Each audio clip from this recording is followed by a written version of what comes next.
Good morning, my dear students of grade 6. How are you all? Today we are going to see about the book back exercises for the chapter Studying the Past. So already we have learned about studying the past lesson in detail. I'll just give you a short recap. Okay?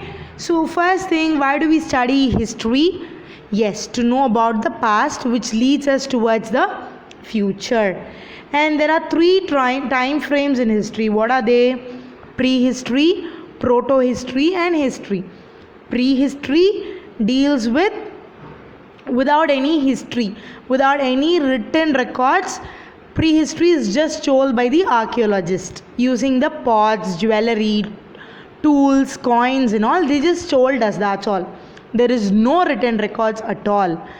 But in the proto-history, there are few written records, and the archaeologists also had told us that Indus Valley civilization comes under proto-history. And the last one is history. Yes, history is the period when we have all written records. Okay, even in pillars, palm leaves, on the tables, okay, using clays and all, they started to write. So we have records for the written records for the history part. And as you all know, history is a word which comes from a Greek word historia, which means learning or knowing by inquiry. And then what are the geographical framework? We have learned about the rivers and the geographical areas in the geographical framework already. Then what are the sources of history? Yes, it is divided into two. One is archaeological sources, the other one is literary sources. Archaeological sources contains 4 parts: inscription, monuments, artifacts and coins. And literary sources contains 2 parts, that is called as religious literature as well as secular literature. So inscriptions are nothing but the writings on walls or pillars. Monuments, buildings. Okay, art crafts are tools, ornaments, objects, pottery and all.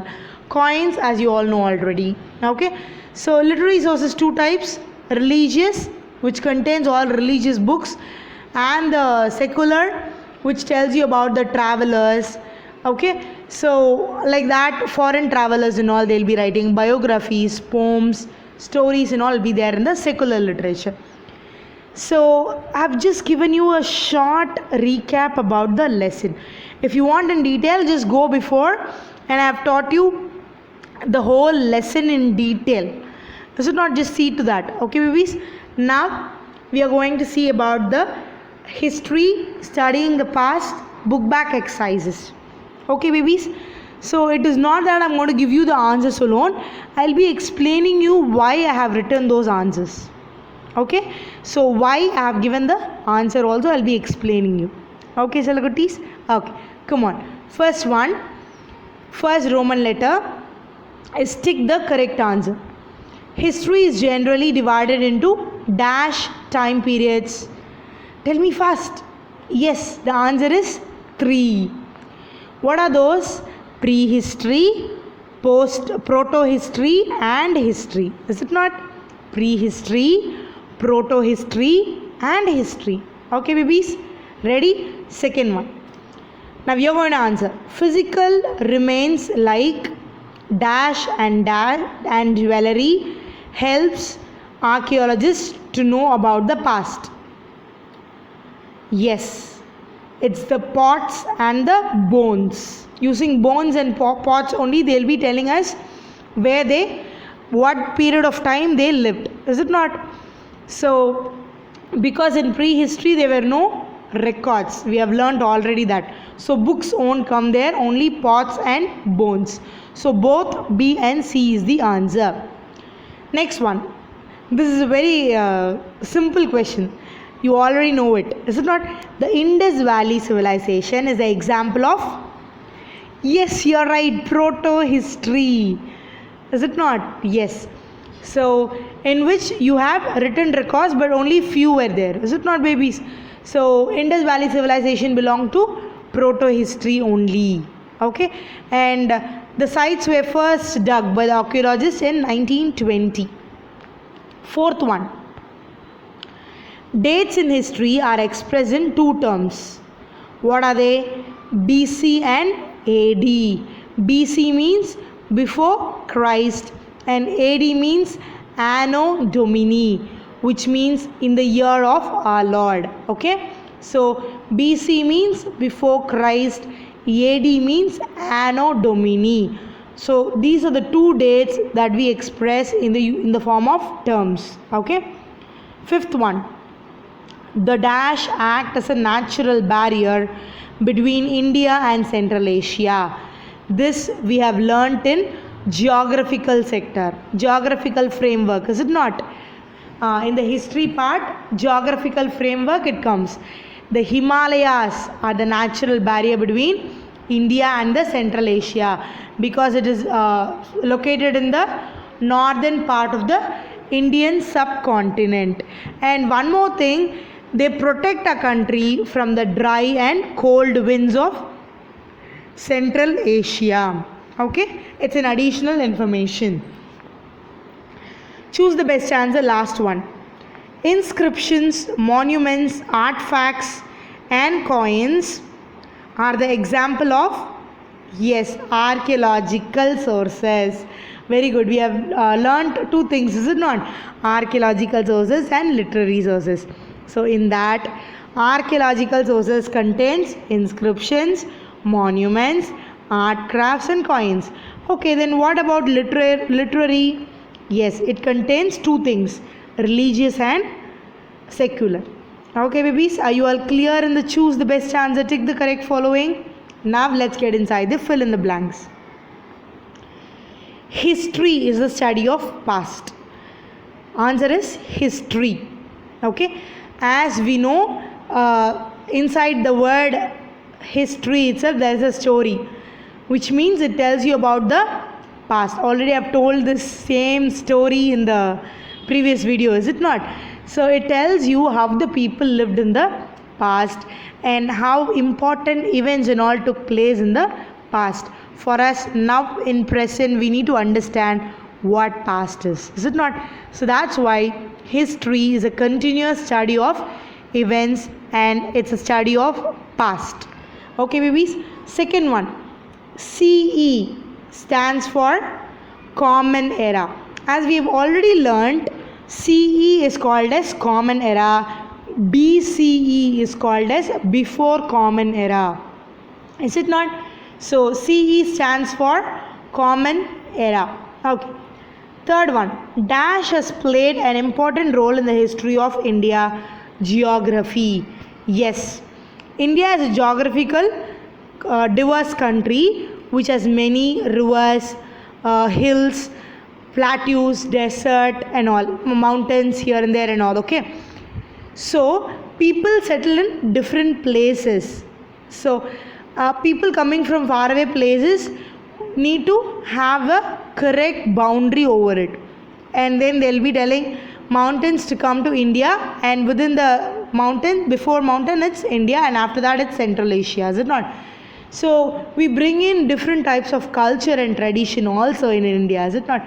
So everything depends upon the geographical sector only. Okay babies, so that only we have studied already one lesson, unity in diversity. Now come on, let's get inside the question answer part. Why? Give short answers for the following questions. Why do we need to study the past?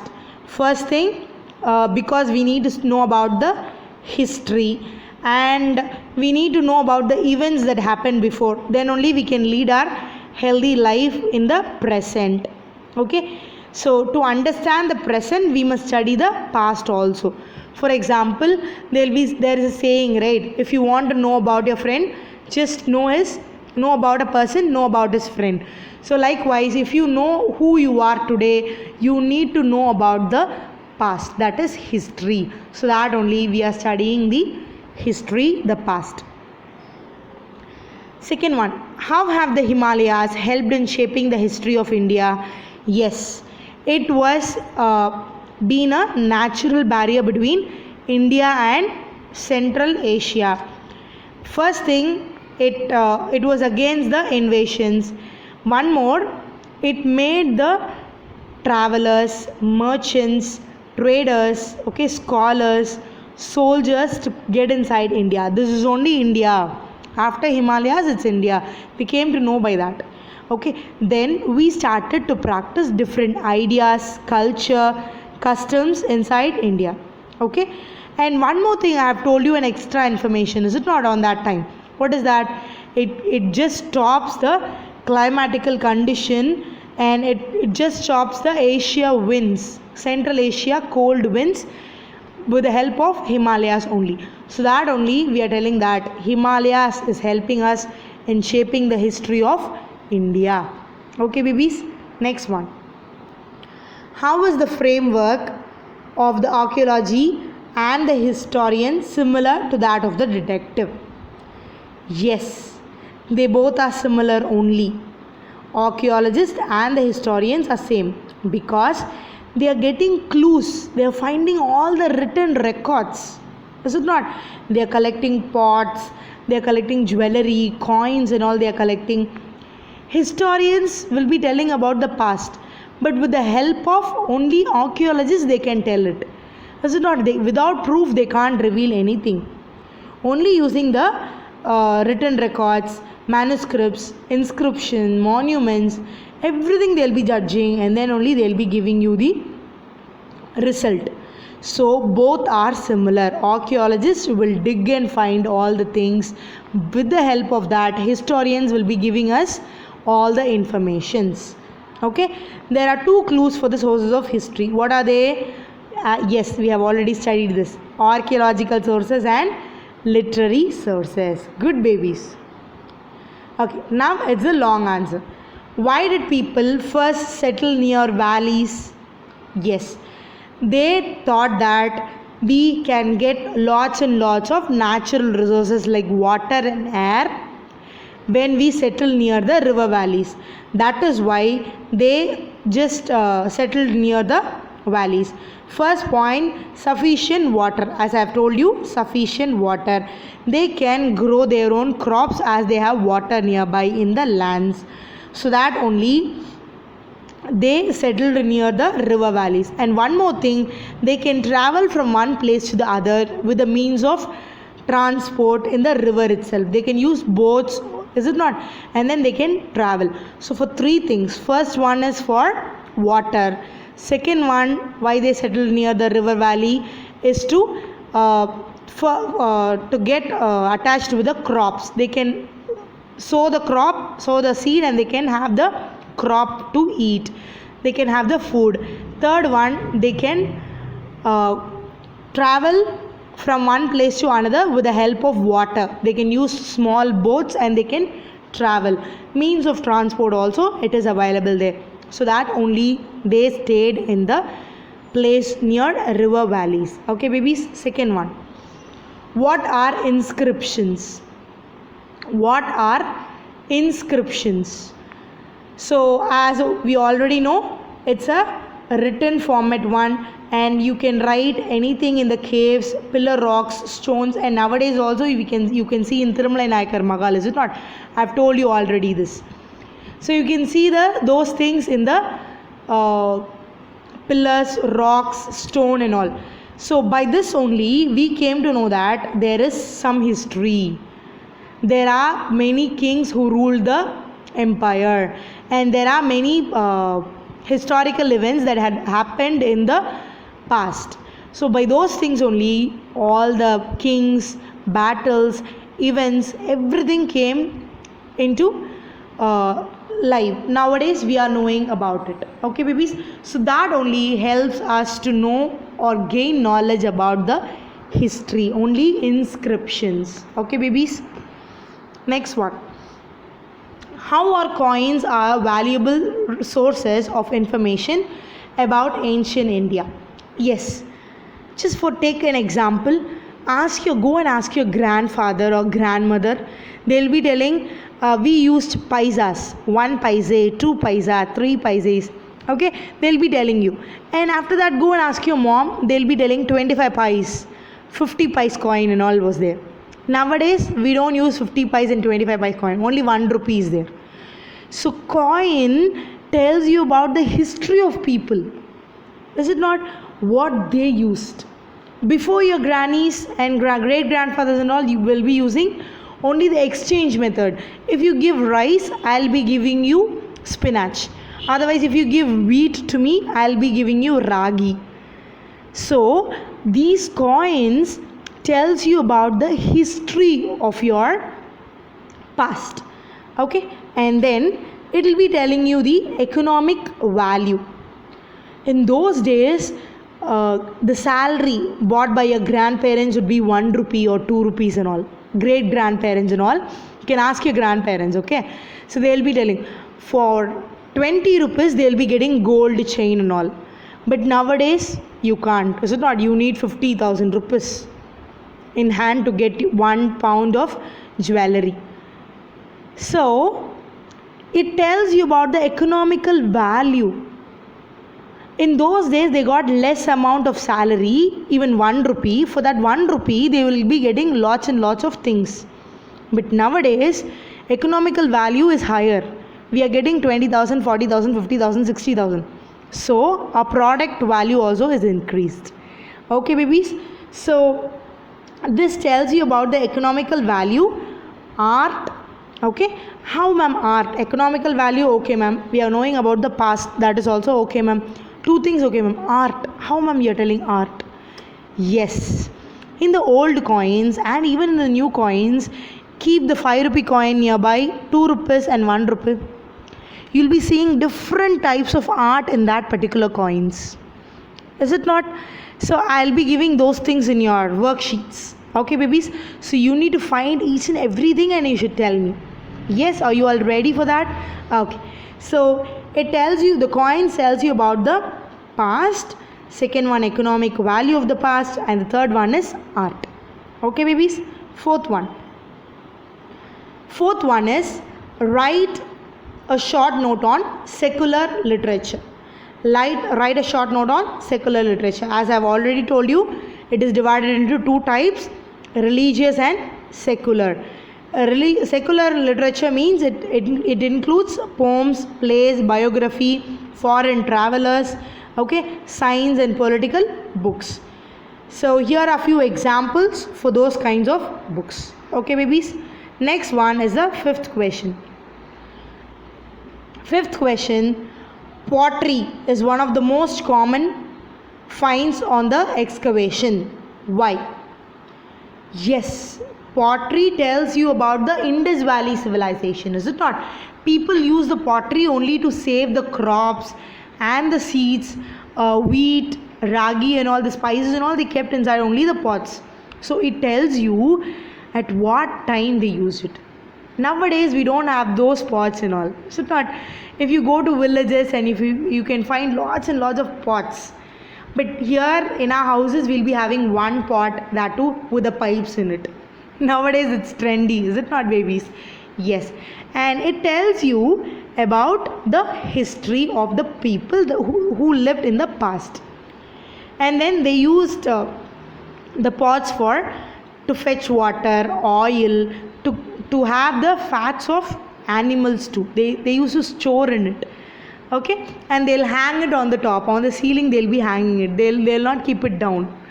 Okay, you can ask your grandparents. Okay babies, so they'll be hanging each and every pot one by one on the top, and they'll be hanging it on the ceiling. Okay babies, and they used the pots for cooking also.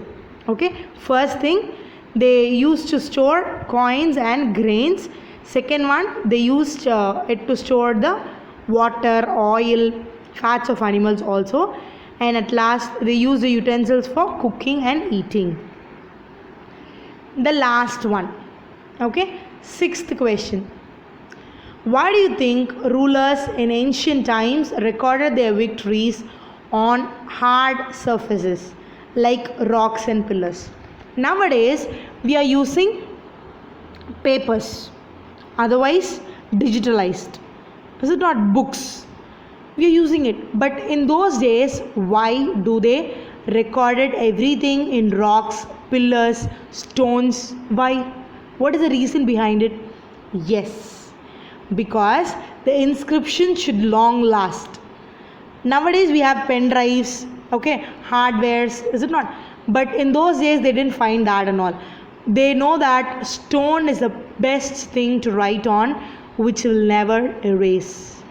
Is it not? So they started to record all their informations about war, victory, losing, everything they started to write in the stone and copper plates. Okay, babies, and it will never get erased. So that only they believed in stones and natural things. So that only they started to write in those things. Okay, babies. So this is the reason behind the ancient time people who wrote on the rocks and pillars. So that's all about your unit 1, lesson 1, history, studying the past.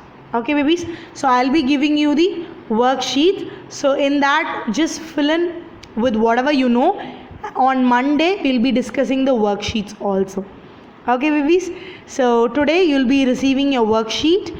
Just do that after listening to this. Just do your worksheet, complete your worksheet. Then we'll be getting inside. On Monday I'll be explaining you the worksheet in detail. Okay, babies. Bye. Take care. We'll see you in the next video.